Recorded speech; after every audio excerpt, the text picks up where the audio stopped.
Amis, encore voilà, que le Père soit glorifié. Toujours un grand plaisir de venir vous parler. Nous disons gloire à Dieu, double honneur à la personne du Christ, le Seigneur et Sauveur, et aussi toi qui prends le temps de me suivre. Un grand merci. Donc prenez vos Bibles, prenez des cahiers pour prendre des notes, parce que le Père voulant, lui qui est le maître du temps, de la circonstance, de l'être et du mouvement, va pouvoir, au travers ce petit partage, donner de l'intelligence à quelqu'un. Parce qu'il dit dans sa parole, dans le livre de Proverbes 19.2, que le manque de connaissance n'est bon pour personne. Donc nous allons parler de l'alcool. Le Christ de Dieu, celui que vous appelez communément Jésus, l'a-t-il bu? L'a-t-il interdit?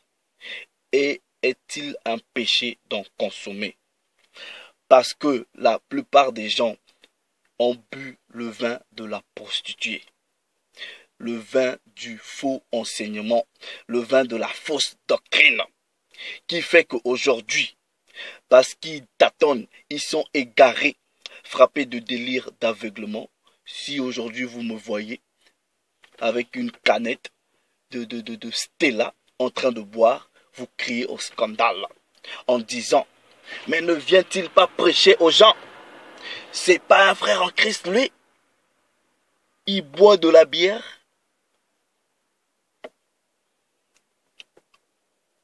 Je deviendrai pour vous un scandale. Donc, nous allons parler de l'alcool selon le dépôt. Nous ne venons pas parler de la morale et des traditions des hommes. Nous parlons de ce qui est écrit dans le dépôt. Nous ne sommes pas religieux. Nous disons ce que nous savons et nous rendons témoignage de ce que nous avons vu. Donc nous allons aller dans les Écritures pour savoir qu'est-ce que les Écritures disent sur le sujet de l'alcool.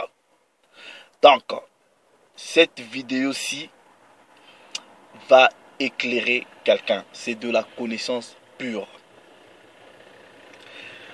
Maintenant, vous voyez, les gens dans le faux christianisme sont des moralistes. La plupart des choses, j'y ai été. On a grandi dans le christianisme, le faux, pas le vrai, où on vous a fait croire que boire de l'alcool, c'était un péché et que vous ne devrez pas y toucher. À part même l'alcool, plein d'autres choses. Maintenant, elle est où votre vérité?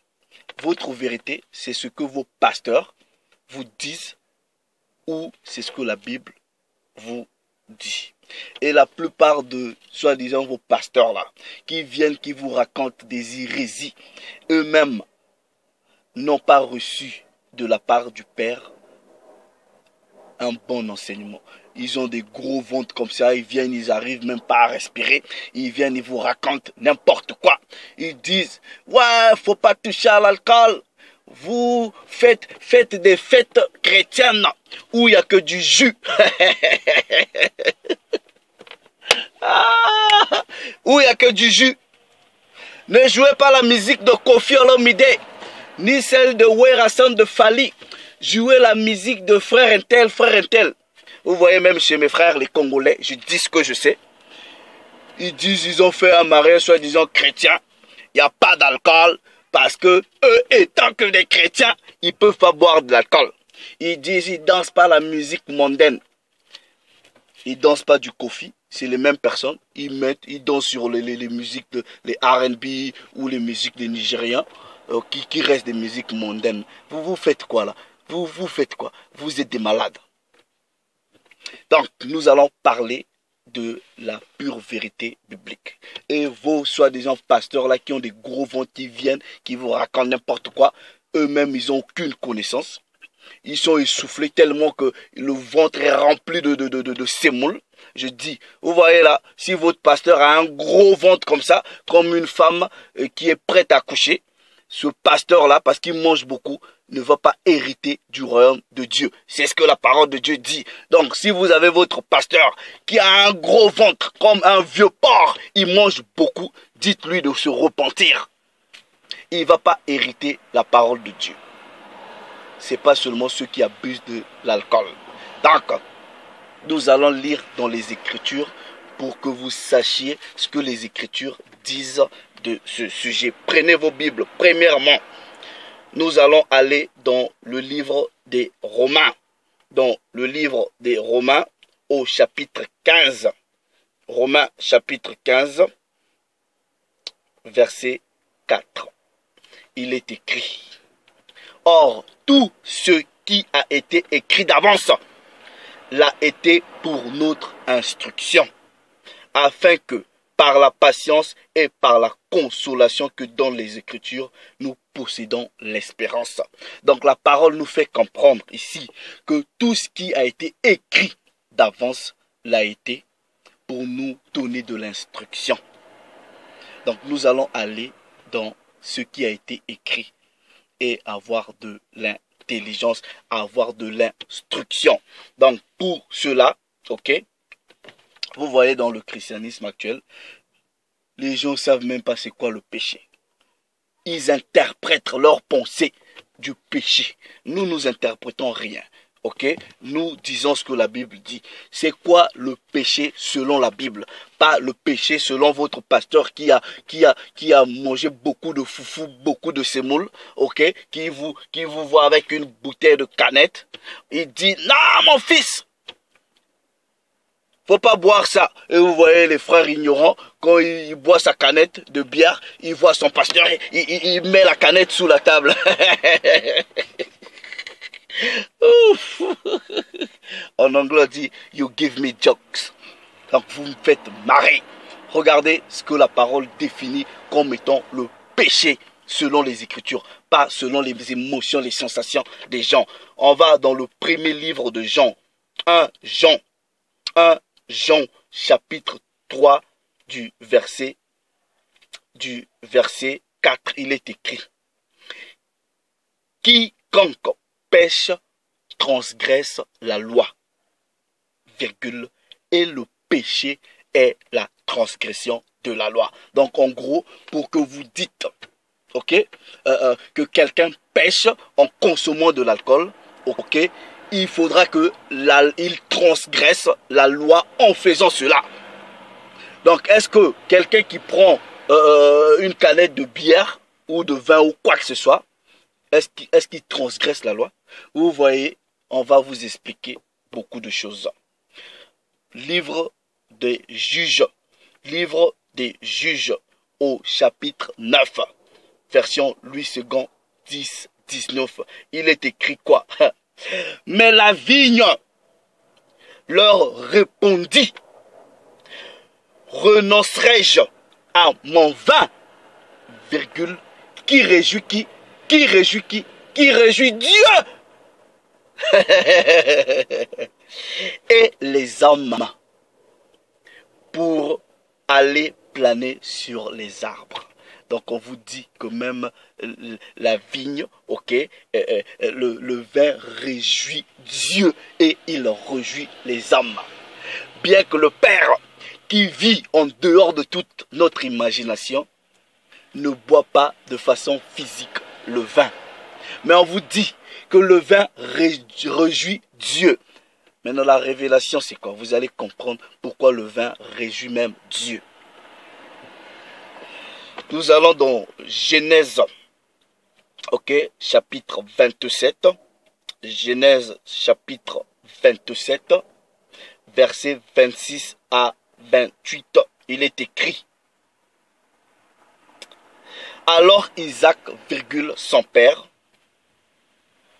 lui dit: approche donc et baise-moi mon fils. Jacob s'approcha et le baisa. Isaac sentit l'odeur de ses vêtements, puis il le bénit et dit: voici, l'odeur de mon fils est comme l'odeur d'un champ que l'Éternel a béni. Verset 28. Que Dieu te donne de la rosée du ciel et de la graisse de la terre, du blé et du vin en abondance. Donc ici, Isaac va donner des bénédictions sur la personne de Jacob. Et Jacob est le père des 12 tribus, parmi laquelle le Christ va sortir. Donc la prophétie a été donnée sur la personne de Jacob, qu'il aura du vin en abondance. Genèse chapitre 49, à partir du verset 9. Genèse chapitre 49, à partir du verset 9. Judas est un jeune lion. Comprenez ici la révélation du Père. Judas est un jeune lion. Tu reviens du carnage, mon fils. Il ploie les genoux. Il se couche comme un lion, comme une lionne. Qui le fera lever? Verset 10. Le spectre ne s'éloignera point de Judas, ni le bâton du souverain d'entre ses pieds, jusqu'à ce que vienne le Shiloh, et que les peuples lui obéissent. Verset 11. Judas, il attache à la vigne son âme, et au meilleur cep le petit de son ânesse. Il lave dans le vin son vêtement, et dans le sang des raisins son manteau. Et Judas a quoi? Il a les yeux rouges de vin et les dents blanches de lait. Quand on vous dit, le spectre ne s'éloignera point de Judas jusqu'à ce que le Shiloh vienne, ça veut dire quoi? Quand Abraham a eu la prophétie qui va s'accomplir sur la personne de Jacob, ok, il y a eu 12 tribus. Aux Lévites, on a donné la prêtrise, la sacrifiture. Et à la tribu de Juda, on a donné la royauté. Donc les rois devraient sortir de Juda et les prêtres devraient sortir de la tribu de Lévi. C'est pour cela là, ceux qui sont pas éclairés, qui ne comprennent pas, ils viennent avec les faux enseignements sur Melchisedec. Quand on vous dit que Christ est établi sacrificateur selon l'ordre de Melchisedec, ça veut dire quoi? Selon le premier ordre. Christ est venu rétablir le premier ordre qui a commencé avec Adam, parce que Adam était prêtre et sacrificateur. Cet ordre est descendu des fils d'Adam, Enoch, Abraham, Noé. Voilà, Christ est venu pour rétablir cet ordre-là. Donc quand on vous dit le spectre ne s'éloignera pas de Judas jusqu'à ce que le Shiloh vienne, c'est pour cela que vous appelez le Christ le roi des rois. Parce que la royauté ne va plus partir. C'est lui qui détient la royauté. Maintenant, ce Christ-là, quand il est venu, on vous dit, il avait Judas de sa tribu, avait les yeux rouges de vin. Et c'est une préfiguration de la personne du Christ ici. Quand le Christ est venu, il a fait un premier miracle, selon les écrits. C'était où? C'était dans un mariage. Ceux qui sont égarés, vous pensez quand sa mère est venue, est-ce que vous connaissez la dimension spirituelle qu'avait Marie? Vous pensez que c'était une femme ordinaire? Marie là que vous voyez, est-ce que vous saviez, vous pouvez imaginer même la connaissance du monde spirituel qu'elle avait? Pour que Dieu choisisse de faire naître le Christ dans le ventre de cette femme. Et cette femme va venir demander à son fils, oh oui, ces gens-là ils font la fête, voilà, il n'y a plus de jus de raisin. Parce que dans votre faux christianisme, on vous dit non, c'était pas de l'alcool, c'était du jus de raisin. J'ai jamais entendu un argument aussi ridicule. Jus de raisin. Vous voyez des grands garçons comme ça, des pères de famille, dans une fête, en train de faire la fête, boire du jus de raisin. Vous voulez qu'il tombe, qu'il soit des diabétiques ou quoi? Et ce Christ-là, vous pensez que si le vin n'était pas permis, il allait... De toute façon, dans votre tête, vous pouvez croire que ce jour-là, quand le Christ a dit, allez, ramenez les bidons, les vases d'eau, et il avait du colorant. Vous voyez le colorant? vous pensez qu'il avait du colorant rouge? Ok? Il a mis du colorant rouge dans de l'eau, et voilà, il leur a donné. N'importe quoi. Il a transformé de l'eau en vin selon Jean chapitre 2. Vous pouvez lire. à tous ceux qui disent non, le Christ ne pouvait pas boire du vin. On va aller dans le livre de Luc chapitre 7. Luc chapitre 7. Vous voyez son cousin Jean, c'était un nazir. Donc Jean, c'était un nazir, Samson, c'était un nazir. Il pouvait ni se coiffer les cheveux, ni boire de l'alcool, c'était interdit. Ok, c'est comme ça, c'était interdit. Christ dit dans Luc chapitre 7, à partir du verset 33, il est écrit, en faisant allusion à son cousin, il dit, car Jean est venu, ne mangeant pas de pain et ne buvant pas de vin. Et vous dites, il a un démon. Le Fils de l'homme est venu, mangeant et buvant. Buvant quoi? Du jus? Vous voyez déjà quelqu'un boire du jus, on dit c'est un buveur, n'importe quoi. Il a bu du vin, il buvait du vin. Voilà. Et vous dites, c'est un mangeur et un buveur, ami des publicains et des gens de mauvaise vie. Le Christ buvait du vin. C'était pas interdit, le vin. Et c'est pas interdit. L'alcool n'est pas interdit. Vous allez comprendre qu'est-ce que la Bible interdit. Donc, on va dans Luc chapitre 22, à partir du verset 17, verset 18, il est écrit, et ayant pris une coupe et rendu grâce et dit, prenez cette coupe et distribuez-la entre vous, car je vous le dis, je ne boirai plus désormais de ce vin, jusqu'à ce que le royaume de Dieu soit venu. Je ne boirai plus désormais. Est-ce que vous comprenez les mots et les langages? Quand on dit désormais, ça veut dire quoi? Avant, il buvait. Maintenant qu'il est en train de partir, il dit, comme je pars, mais je ne veux plus boire. Quand je veux revenir, quand le royaume sera établi, oui, je pourrai boire. Donc voilà, il a bu du vin. Boire de l'alcool n'est pas un péché. Il n'y a pas de transgression de la loi. Maintenant, regardez ce que la Bible considère comme étant un péché. Nous allons dans le livre du Siracide, chapitre 31. Même avant d'aller dans le livre du Siracide, on va d'abord dans Éphésiens chapitre 5, verset 18, où il est écrit, ne vous enivrez pas de vin. C'est de la débauche. Enivrer, c'est quoi? C'est en abuser, être intoxiqué, boire à une quantité que votre esprit, votre corps ne peut pas supporter. Livre du Siracide, chapitre 31, je lis à partir du verset 25, il est écrit, avec le vin, ne joue pas à l'homme fort, car le vin en a perdu beaucoup. Comme la fournaise éprouve la trempe de l'acier, ainsi le vin éprouve les cœurs quand les orgueilleux se battent. Pour les hommes, le vin est comme la vie. Si on le boit avec modération, quelle vie pour celui qui manque de vin.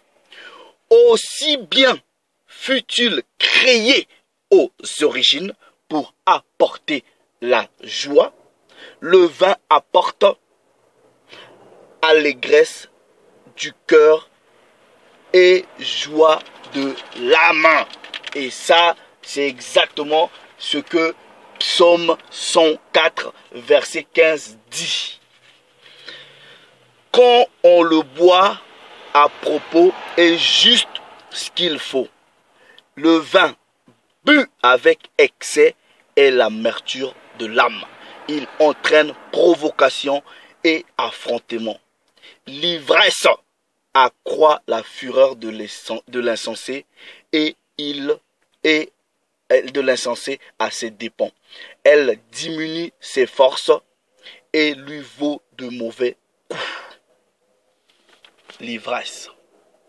C'est pour cela là, quand vous prenez ok, quand vous prenez, par exemple, quand vous prenez, on va lire dans le livre de Galates, ok, quand vous prenez dans le livre de Galates, ok, Galates chapitre, Galates, attendez, Galates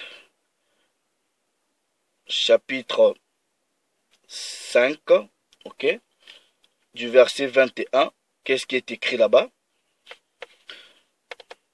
L'envie, l'ivrognerie, les excès de table et les choses semblables, je vous dis d'avance, comme je l'ai dit, que ceux qui commettent de telles choses n'hériteront point le royaume de Dieu.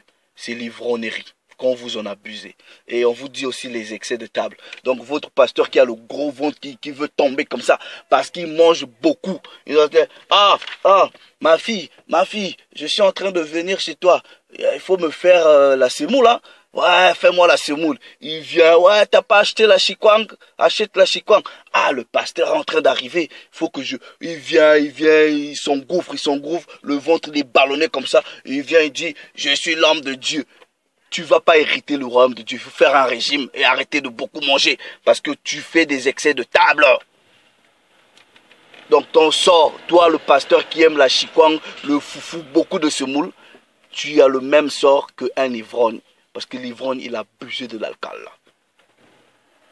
1 Corinthiens, 1 Corinthiens, chapitre 6, au verset 10. Il est écrit, ni les efféminés, ni les infâmes, ni les voleurs, ni les cupides, ni les ivrognes, ni les outragés, ni les ravisseurs n'hériteront le royaume de Dieu. Voilà. Vous voyez tous ceux qui pensent que l'alcool, quand vous en buvez, vous commettez un péché. Vous avez bu un autre vin. Vous avez bu le vin de la prostituée, de la fausse doctrine, de vos faux religions. Et ça, je vais vous le prouver. On va dans le livre de Jérémie, ok? Jérémie, chapitre 51. Jérémie, chapitre 51. Attendez. Jérémie, chapitre 51, verset 7. Babylone était dans la main de l'Éternel une coupe d'or qui enivrait toute la terre. Les nations ont bu de son vin. C'est pourquoi les nations ont été comme en délire. Apocalypse, chapitre, vous voyez Babylone. Apocalypse, chapitre 14, verset 8, il est écrit. Et un autre, un second ange suivit en disant, elle est tombée, Babylone la grande, qui a abreuvé toutes les nations du vin de la fureur de son impudicité. Vous voyez vos croyances là, ce sont des croyances impudiques.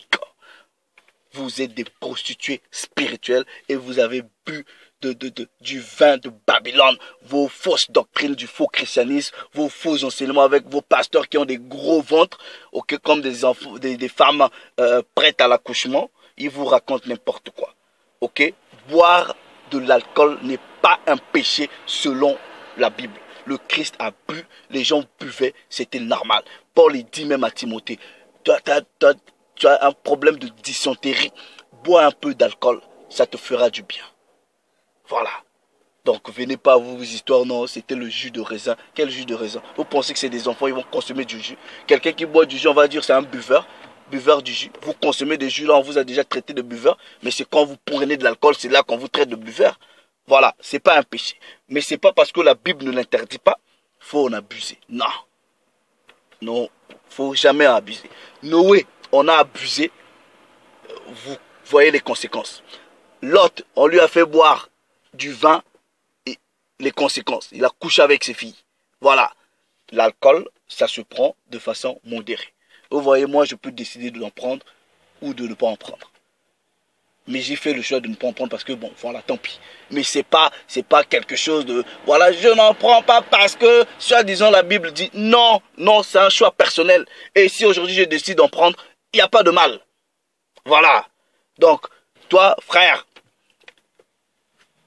si tu vois ton pasteur, même si vous voyez votre pasteur en train de boire de l'alcool, c'est rien, c'est rien. Il n'est pas sous, il boit, il sait se contrôler, c'est rien. Voilà, le Père s'est encore glorifié. Ce n'est pas un encouragement, mais voilà, nous voulons apporter de l'intelligence aux gens. Ok, voilà, et ne soyez pas scandalisés. Le Père s'est encore glorifié. Salut les amis.